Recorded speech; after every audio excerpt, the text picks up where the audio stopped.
Punjab votes on June 1, the last phase of Lok Sabha elections. Four parties, the Shiromani Akali Dal, BJP, Congress and the Aam Aadmi Party are vying for 13 seats. The competition is tough, campaigning is at its peak, and we are with Harsimrat Kaur Badal, former Union Minister, 3 times MP from Bathinda. She is the Akali Dal candidate from Bathinda this time. Welcome to the print, ma'am. Thank you so Ma'am, much. you have back-to-back meetings lined up today, and I know you are in a hurry. How is it looking? It's looking good. There's a lot of excitement and enthusiasm in the people, and the first time that I'm seeing there's so much enthusiasm in the workers. Literally, they've like taken off on their own. So I think it's the worker that pulls out the voter. So when there's enthusiasm in the voter as well as the worker, with God's grace, it should be a win-win situation. Overall, the voter turnout has been quite dull in these elections. So how do you see that? I think it says a lot that they don't have any hopes from the government. And it's clear that BJP is not going to get the kind of majority that they think they're going to get. And I don't think that kind of majority is good for democracy either. We've seen in the last 5 years the way MPs were thrown out and bills were shoved down people's throats. So it's not good. And I think a strong opposition is the need of the hour, which is why I appeal to people that every state is sending in regional parties in a strong way, because they can understand the regional aspirations and fight for the regional issues, unlike the national parties who set a national agenda and it's all, shoved down from there. So, which is why Punjab has a lot of issues, whether it's our water, whether it's our capital, whether it's our religious issues, whether it's our farm issues. So, we need a strong Akali Dal to represent in whichever government is made over there in the center. Is this also the reason? Are these also the reasons why the BJP and the Shiromani Akali Dal did not have a tie-up this time? Yeah, absolutely. Because Shiromani Akali Dal is not there for seats. It would have been a very easy fight if we'd got a tie-up. We would have got more seats, and the fight would have been much easier. But Akali Dal is a 103-year-old party which has always fought for the interests of Punjab. And today, when these interests are being compromised and being taken over by the center in every way, which is why we have decided to go alone, whether we get a seat or we don't, but we're going to fight for what our rights are and safeguard the interests of Punjab. Okay. You have been MP 3 times in Bathinda, and I mean everybody knows you here. You know so many people. You've been campaigning so intensely. You think it becomes more difficult once you have been repeatedly the MP, or it becomes easier? I think it's tough probably the second time, but as you keep getting repeated, it's easier because you don't have to go and tell your work and introduce yourself. People know what you're like, and as long as you've been with the people and you've been doing your duties, I think it becomes easier. It becomes easier. Ma'am, electorally, Shiromani Akali Dal has been going through a tough phase. The sacrilege issue, which is one of the most touchy issues, it's been 10 years. Why do you think it continues to stick as an issue against the Akali Dal? Because that is the whipping stick that the opposition holds on our head. And this is that same opposition where on the 1st of June, when Punjab goes to vote, it's on 1st June that I would like to remind the public, and especially the Congress voters, that 40 years ago on the 1st of June is when the Congress party and Indira Gandhi attacked our holy Akal Takht Sahib, killed thousands of devotees, and those Guru Granth Sahib Swarups are still there, in which the firing was done with bullets. So this is that party which has done, I think, the mother of all sacrileges, which no Sikh can ever forget. For them to talk about sacrilege, I think is very unfortunate, because they have used it as a poll, to win votes, to get votes. Every time it comes up during election, it's been 7 years. Both Congress as well as Aam Aadmi, which are together in an alliance, they both had told the people in 2017 that we would find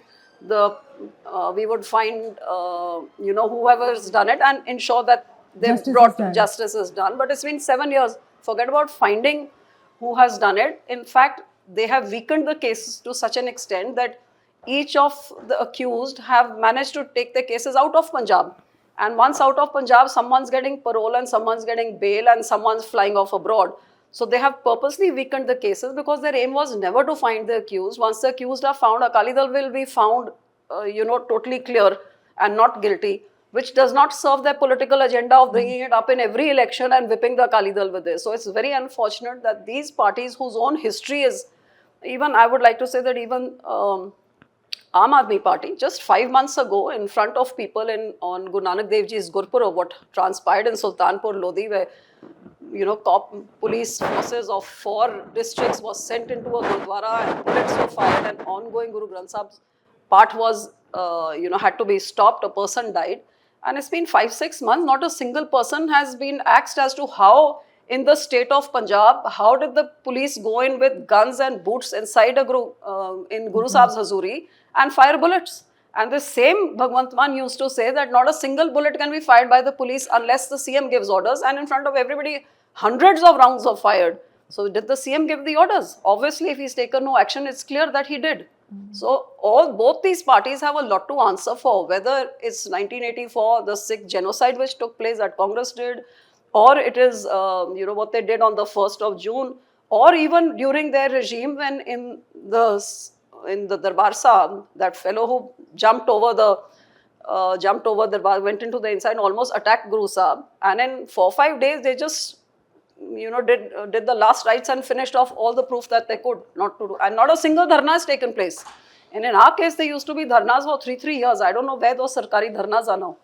How do you reconcile with this fact, or how do you as a candidate feel that the Aam Aadmi Party and the Congress have a tie-up outside Punjab while they are at each other's throat here? Yeah, it just shows that politics of lies which has taken place in Punjab for the last 7 years. They were always together. I kept trying to tell the people in 2013 when this Kejriwal came riding on the shoulders of Anna Hazare that he would never enter politics. And then he says he has to form a political party to send corrupt Congress into jail.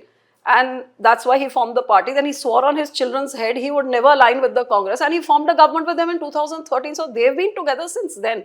And even in Punjab, their agenda was always to target Akali Dal. Until date, now officially they've got an alliance. But that double face and their lies is still there for everybody to see. That they're together, even the capital of Punjab, they're together. And our CM Bhagwant Mann goes there to, campaign for Manish Tiwari, a Congress candidate. He's doing that in Haryana, he's doing that in Rajasthan, he's doing that in Delhi, he's doing that in Chandigarh. But they think people are fools in Punjab.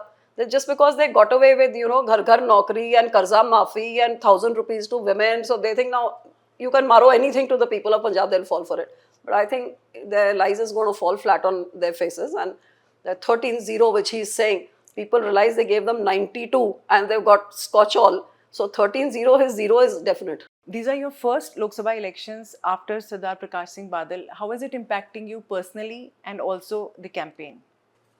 Well, obviously he'll always be missed because his presence in Punjab will be missed by all. And especially the standard of politics which has come today, the way the CM behaves. I mean, to have a head of a state be thrown out of a flight abroad because he was not even a fit state to even walk straight. Coming down to the way he talks in the Vidhan Sabha and the way he talks he still thinks he's on a stage, which is very unfortunate. Because with Badal Sahab's grace, there was respect across the globe for him. And because of his respect, I feel people of Punjab and the state of Punjab got a lot of respect. So obviously when the head of your state is a joker, behaving in the way that he does, goes to parliament in a drunken state where he has to be taken out, he doesn't have that much sense, which I think no parliamentarian has done, that record the entire parliament and put it up on your social media, putting security to all security to threat, which is thanks to his own stupidity, Musewala, in my own constituency also, because of his stupidity and his. So this is what happens when you've got, like I often say that on the roads, they say don't drink and drive. Here, who have we given the entire state of Punjab to? Someone who's not in his senses from 11 o'clock in the morning till the evening. So that's why the state of Punjab, what it is today, all educated youth is fleeing abroad. They see no future over here. Drugs are rampant. I mean, the women cry. There's not just 1 child, 2 child, but 3 children of a family, all dying due to drug abuse. So, literally like ghar ghar naukri nahi, ghar ghar nasha. And then law and order is in total collapse, where there's just lootings and killings and gangster raj going on here. Our industry is also fleeing. So where is Punjab heading under him? There's nothing called government. There's nothing called development. There's no government. And Loans are being taken to such an extent, I don't know how Punjab is ever going to come out of it. And where is that money going? Today, the government has to take a loan to pay off the salaries. Then where has all this 80,000 crores that he's taken, where's that money gone? It's just to keep his seat intact, to play Kejriwal, make him into a national leader. He's killing Punjab, which is so unfortunate. Ever since Kejriwal went to jail, he realized that it's the same liquor, scam which I've done over here, same corruption. So next number is mine. Now he's totally fallen at the feet of the center. And look at the way our waters are being compromised. You know what the Nehri Patwaris are saying? That we're being told to tell where there's 20% water, that there's 100%. Where there's 5%, there's 80%. Because these are the papers that they're going to give in the Supreme Court, which is then going to say there's surplus water, which he said, check the water. Which we can share with other states. Yeah, and then they're going to give an order, and the center is promptly going to, put their forces and ensure that the SYL is made. And then, obviously, Akali Dal is going to be in front, and it's going to be bloodshed again on our hands, thanks to him. So whether it's, whether it's the SYL, whether it's our capital Chandigarh, where Haryana was given land, whether he's given half of Punjab to the BSF, and still law and order is in a bad state. So everywhere Punjab's interests are being compromised. He's now setting ahead the central agenda. You know how on the 15th of March he took out that notification that private mandis are all going to be, the silos run by private people are now going to do all the purchase for the wheat, shutting down all the sarkari. This is one of the things. 750 farmers gave up their lives to take back these 3 laws. He put that one agenda across. So he's running the centre's agenda now in Punjab, which is extremely dangerous for the state. And people of Punjab need to wake up to this. Ma'am, thank you so much. Thank you. And for giving us this opportunity to talk to you. And all the best. Thank you. Do well. Thank you so much, Thank you, ma'am. Jyoti. Thank you.